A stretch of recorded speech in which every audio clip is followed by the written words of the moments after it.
यह कहानी है एक किसान की जो कि बहुत मेहनती था।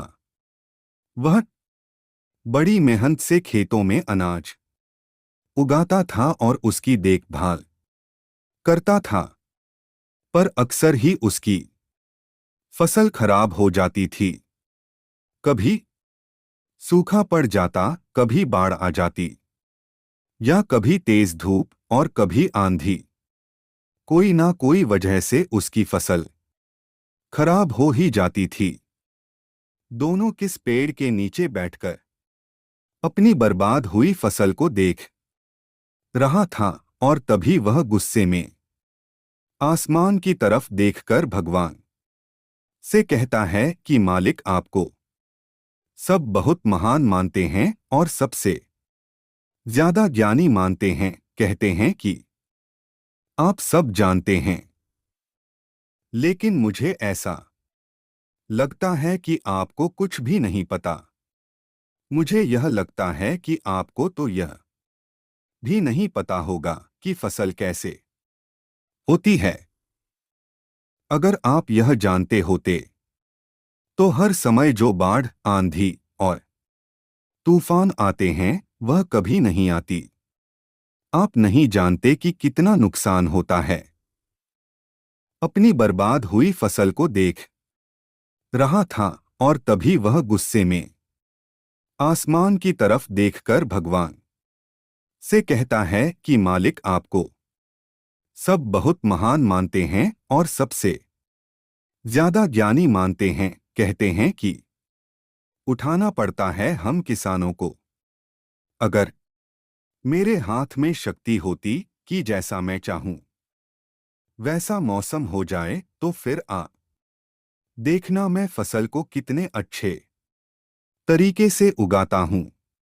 तभी उतने में ऊपर से एक आवाज आई, ले मैं तुझे यह ताकत देता हूं कि आज से तू जैसा चाहे वैसा मौसम करके अपने फसल को उड़ा सकता है और अपनी फसलों की हिफाजत कर सकता है।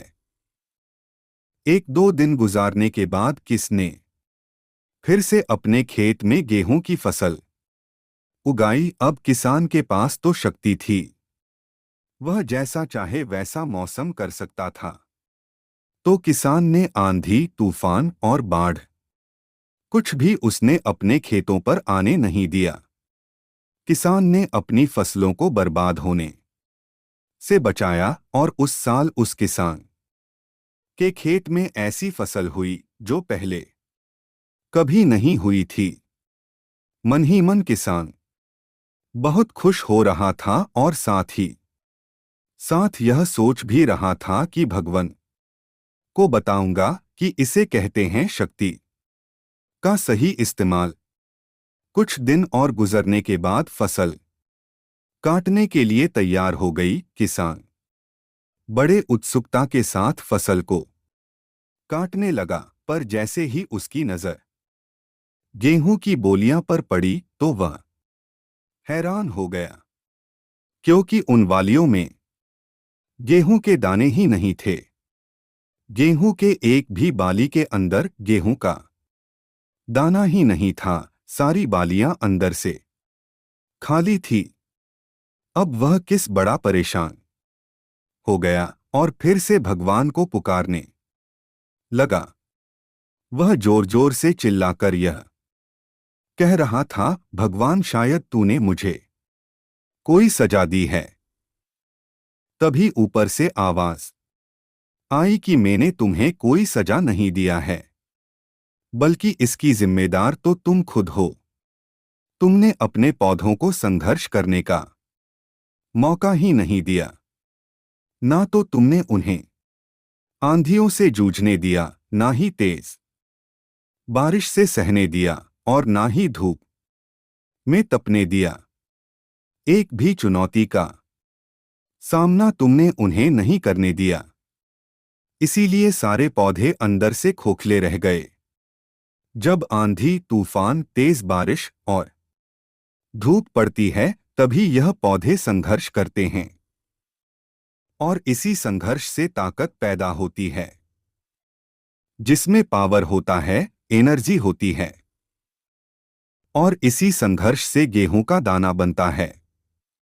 तूने उन्हें बुरे वक्त से गुजरते ही नहीं दिया।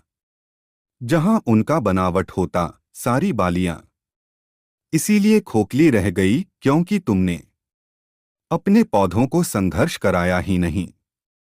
सेम यही चीज दोस्तों हमारे साथ भी होती है।